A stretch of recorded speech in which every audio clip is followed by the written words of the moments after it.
नमस्कार प्यारे विद्यार्थियों, मैं रमेश बिश्नोई पुनः आपके अपने YouTube चैनल पर हार्दिक स्वागत करता हूं। आज हमारे विज्ञान का जो टॉपिक है आनुवांशिकता, बोर्ड 2022 के लिए 7 नंबर का है। आनुवांशिकता क्या है, आनुवांशिकता से संबंधित जो भी खोजें की उसके बारे में हम विस्तार अध्ययन करेंगे। आनुवांशिकता ध्यान रखना, सबसे पहले आनुवांशिकता याद करने से पहले आपको आनुवांशिकी शब्द के बारे में पता होना चाहिए। आनुवांशिकी शब्द जेनेटिक्स कहा जाता है। ये आनुवांशिकी शब्द ध्यान रखना जीव विज्ञान की शाखा है। किसकी शाखा है? जीव विज्ञान, बायोलॉजी की। तो जीव विज्ञान की वह शाखा जिसमें आनुवांशिकता का अध्ययन किया जाता है उसे आनुवांशिकी कहते हैं। ये बोर्ड में आज तक नहीं पूछा है, ये भी नहीं पूछा, लेकिन आपकी जानकारी के लिए बता दूं कि आनुवांशिकता शब्द इस जो जेनेटिक्स है उसकी खोज स्पेंसर नामक वैज्ञानिक ने सन 1863 में की, और आनुवांशिकी जेनेटिक्स है उसकी खोज बेटसन नामक वैज्ञानिक ने 1905 के अंदर की। अब आनुवांशिकता होता क्या है? लक्षण ध्यान रखना, जो लक्षण एक पीढ़ी से दूसरी पीढ़ी के अंदर स्थानांतरण होते हैं, यानी युग्मकों के लक्षण यदि उनकी संतति में स्थानांतरित होते हैं तो वे लक्षण क्या कहलाते हैं? आनुवांशिकता कहलाते हैं। अब आनुवांशिकता से संबंधित 10th से संबंधित ध्यान रखना, पूछा जाता है अक्सर बोर्ड के अंदर पूछे हुए क्वेश्चन है कि आनुवांशिकता का पिता या जनक किसे कहा गया है। उसके बाद जो आनुवांशिकता से संबंधित जनक था उन्होंने किस पादप पर अपना प्रयोग किया? तो जॉन ग्रेगर मेंडल। ये बोर्ड 10th के लिए इम्पोर्टेंट है, ध्यान रखना कि आनुवांशिकता का पिता किसे कहा जाता है। तो जॉन ग्रेगर मेंडल ने, और आनुवांशिकता से संबंधित जॉन ग्रेगर मेंडल ने उद्यान मटर पर अपने प्रयोग किए। उद्यान मटर के ऊपर प्रयोग किए। उद्यान मटर का जो वैज्ञानिक नाम है, वैज्ञानिक नाम पीछे पाठ में आएगा, लेकिन ध्यान रखना पाइसम सेटाइवम। उद्यान मटर को क्या कहा जाता है? Pisum sativum. अब आनुवांशिकता के जो लक्षण है युग्मकों से संतति में स्थानांतरित होते हैं, वो किस कारण होते हैं? तो ध्यान रखना उसका मुख्य टॉपिक होता है गुणसूत्र। इस गुणसूत्र के बारे में हम जानकारी पता करेंगे। गुणसूत्र होता क्या है, और जब युग्मकों के लक्षण संतति में जाते हैं तो किस प्रकार जाते हैं। गुणसूत्र जो आनुवांशिकी लक्षण है युग्मकों से संतति में जाते हैं, गुणसूत्र ध्यान रखना क्रोमोसोम भी कहा जाता है। गुणसूत्र को क्रोमोसोम भी कहा जाता है। और गुणसूत्र की खोज स्ट्रॉसबर्गर नामक वैज्ञानिक ने की। किस वैज्ञानिक ने की? स्ट्रॉसबर्गर ने। अगर मनुष्य के अंदर कुल गुणसूत्र पूछ लें कि भाई कुल गुणसूत्र कितने होते हैं, और अक्सर बोर्ड के अंदर पूछा हुआ है, तो कुल गुणसूत्र ध्यान रखना 46 होते हैं। और इस 46 को आप इसी प्रकार लिख सकते हो 23 जोड़ी। तो मनुष्य में कुल गुणसूत्रों की संख्या 46 हो गई, 23 जोड़ी लिख सकते हैं। अब गुणसूत्रों में एक होता है लिंगी गुणसूत्र और एक होता है अलिंगी गुणसूत्र। ये इंपॉर्टेंट है, ध्यान रखना। लिंगी गुणसूत्र मनुष्य के अंदर 2 होते हैं, 46 में से 2 गए 44। अलिंगी कितने हो गए? 44।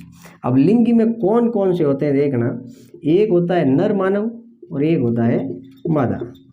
नर के अंदर XY, मादा के अंदर XX गुणसूत्र होता है। ये अक्सर बोर्ड के अंदर पूछा हुआ है, ध्यान रखना। मनुष्य के अंदर लिंग गुणसूत्रों की संख्या कितनी होती है? 2। नर मानव में कौन से लिंग गुणसूत्र होते हैं? XY। मादा मानव में कौन से लिंग गुणसूत्र होते हैं? XX। अब इनको मैं इसी प्रकार लिख सकता हूँ, नर और मादा, या मैंने लिख दिया 44 अलिंगी गुणसूत्र प्लस XY, नर के ये XY, 44, 45, 46, 44 प्लस XX, इसी प्रकार लिख सकते हैं। अब इन गुणसूत्रों के आधार पर आपको पता होगा कि जो नई संतति प्राप्त करते हैं संकरण प्रक्रिया द्वारा उस नई संतति के अंदर इन गुणसूत्रों का लिंगी और अलिंगी गुणसूत्र किस प्रकार अपना योगदान होता है। नर मादा। ध्यान रखना 10th के बच्चों के लिए ज़्यादा डीपली नहीं जा रहा हूँ, क्योंकि जितना सिलेबस है उतना ही आपको कवर करना है। सिलेबस शॉर्ट कर दिया गया है, जितनी जानकारियाँ जुटाएंगे उतनी कम है, तो 10th के लिए उतनी जानकारी आवश्यक नहीं है। नर के अंदर 44 प्लस XY अलिंगी गुणसूत्र, लिंगी गुणसूत्र। मादा के अंदर 44 प्लस XX।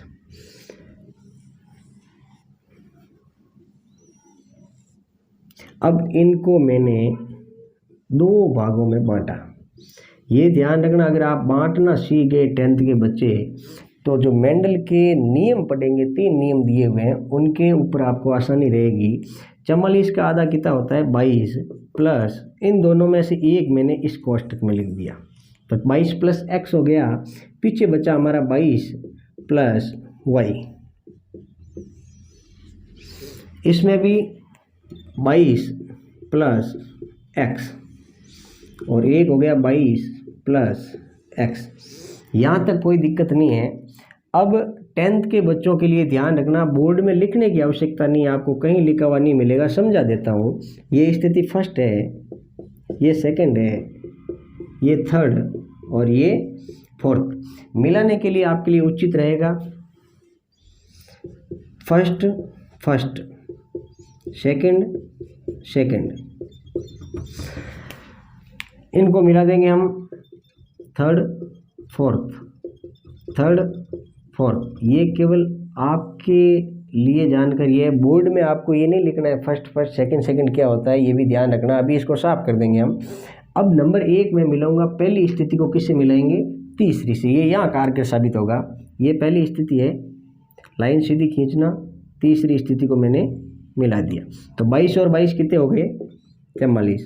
X हमारे पास है और ये भी X है, तो 44 प्लस X। ये पहली स्थिति कंप्लीट हो गई। दूसरी को मिलाएंगे फर्स्ट से फोर्थ, तो फर्स्ट में भी ध्यान रखना इस बिंदु से प्रारंभ करना है आपको, और ये लाइन एक सीधी मानी चाहिए। फर्स्ट को फोर्थ से मिलाएंगे तो ये फोर्थ हो गई हमारे। 22 और 22 कितने हो गए 44 प्लस X। सेकंड स्थिति कंप्लीट हो गई। अब दूसरे को मिलाएंगे तीसरे से, ये दूसरा है और ये तीसरा, इस बिंदु पे ध्यान रखना, यहाँ से मिला लिया, तो 22 और 22 कितने हो गए 44 प्लस XY। ये स्थिति भी कंप्लीट। फिर दूसरे को मिला देंगे हम चौथे से, ये दूसरा यहाँ किया और चौथा इस बिंदु पे मिला दिया, तो हमारे हो गए 44 प्लस XY। अब इसमें ध्यान रखना 44, 45, 46, XX किसका लिंग गुणसूत्र होता है, लड़की का। XX किसका होता है, लड़की का। XY किसका होता है, लड़के का, और XY लड़के का। यहाँ मैंने लिख दिया संकरण। ये ध्यान रखना, ये टॉपिक जो हम पढ़ रहे हैं लिंग निर्धारण होता है। मनुष्य में लिंग का निर्धारण किस प्रकार करेंगे, जो हमें पीढ़ी प्राप्त हो रही है उसके अंदर जो संततियाँ प्राप्त हो रही है, वो उत्पन्न होने वाली संतति लड़का होगा या लड़की। अगर नर मानव के संतुलित गुणसूत्र मादा मानव के संतुलित गुणसूत्रों के मध्य संकरण करवाया जाए तो ध्यान रखना 50% लड़के और 50% लड़कियां प्राप्त होगी। ये हमारा लिंग निर्धारण था। अब मेंडल के नियम,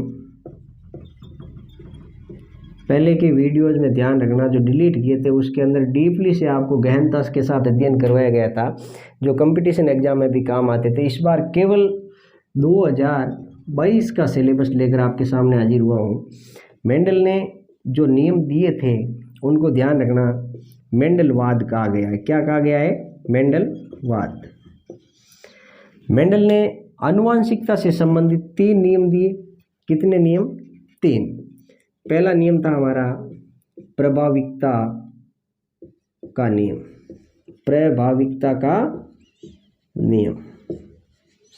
दूसरा नियम पृथक्करण का नियम। पृथक्करण के नियम को ध्यान रखना, युग्मकों की शुद्धता का नियम भी कहते हैं। युग्मकों की शुद्धता का नियम भी कहते हैं। और तीसरा जो हमारा नियम है वो है स्वतंत्र अफ्यूहन का नियम। स्वतंत्र अफ्यूहन का नियम, ये मेंडल के नियमों के अंदर तीनों हम विस्तृत जानकारी के साथ पढ़ेंगे। तो सबसे पहले हम शुरू करते हैं प्रभाविकता का नियम। पहला नियम प्रभाविकता का नियम।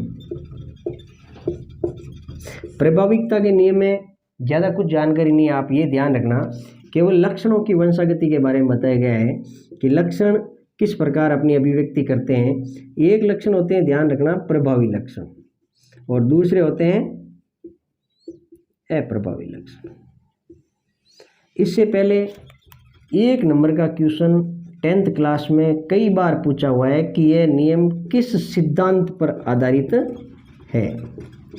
प्रभाविकता का जो मेंडल का पहला नियम है वो किस सिद्धांत पर है, तो ध्यान रखना, एक संकर संकरण, वेरी इंपॉर्टेंट है 10th क्लास के लिए। ध्यान रखना, 1 नंबर का बोर्ड में हजारों बार पूछा हुआ है। प्रभाविकता का जो नियम है वो किस सिद्धांत पर आधारित है, तो एक संकर संकरण पर है। अब जब हम विपर्यासी लक्षणों के मध्य संकरण करवाते हैं तो हमें F1 पीढ़ी प्राप्त होती है। कौन सी पीढ़ी प्राप्त होती है? F1 पीढ़ी। जो F1 पीढ़ी प्राप्त होती है उसके अंदर जो लक्षण हमें दिखाई देते हैं या हम कह सकते हैं प्रकट होते हैं, दिखाई देते हैं या प्रकट होते हैं, उन्हें प्रभावी लक्षण कहा गया है। अप्रभावी लक्षण जो अदृश्य होते हैं यानी हमें दिखाई नहीं देते हैं, उन्हें अप्रभावी कहा गया है। तो प्रभाविकता का नियम ज़्यादा कुछ नहीं है, ध्यान रखना, मेंडल ने दिया था। पहला नियम है मेंडल का, आनुवांशिकता से संबंधित, किस सिद्धांत पर काम करता है, एक संकर संकरण के सिद्धांत पर काम करता है। और F1 पीढ़ी में जब F1 पीढ़ी प्राप्त करने के लिए जब विपर्यासी लक्षणों का हम संकरण करवाते हैं तो जो लक्षण दिखाई देते हैं या प्रकट होते हैं उन्हें प्रभावी लक्षण कहते हैं, और जो दिखाई नहीं देते हैं उन्हें अप्रभावी लक्षण कहते हैं। ये मेंडल का पहला नियम है, प्रभाविकता का नियम।